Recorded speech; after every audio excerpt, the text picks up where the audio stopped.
I want to tell you what happened to one of our transitioning service members who just had a CMP and highlight some red flags that she was able to identify from the class that she attended the day prior. So she came to our ACE Your CMP live session, and the very next day, she had her CMP.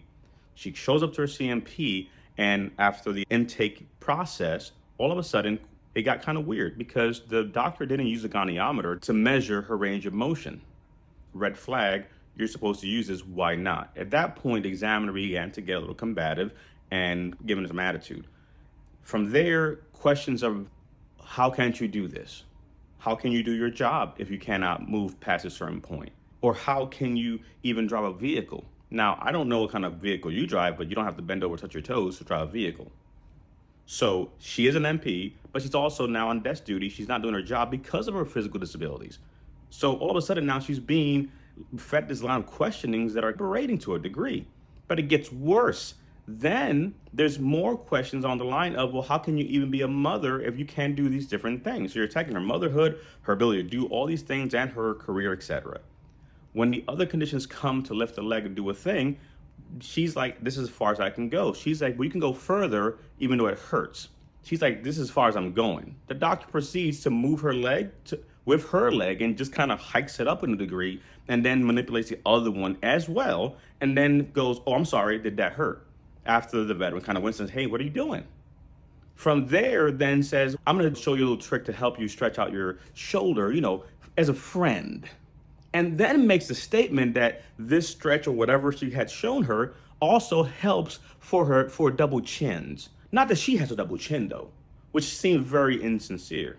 Moral of the story is she's berated, she's made to feel all the negative things. This is the reason why veterans don't file claims, but she came to our class the day prior. Now, mind you, she left the CMP, she knew all the red flags were up and she needed to do something. But she gets to the vehicle, she begins to break down, she's triggered all these things. Again, I'm paraphrasing, but it was just not a good CMP. It was definition bad CMP. So she reaches out, sends a message, we get in contact with my advisors, gets on a phone call, finds out what's going on. Yep, this is a bad CMP. We are reporting the exam immediately. We're not waiting. The memo gets put together, it gets sent off. These are the things that have to happen to be able to ace your CMP because sometimes things don't go according to plan. If this has happened to you and you feel like I don't want to file again because I don't want to go through that, no, get empowered, come to our live sessions so that you can be ready. If you are thinking of filing a claim but have heard these horror stories and are kind of timid, join our live sessions and get ready, get empowered to be able to be effective in acing your CMP.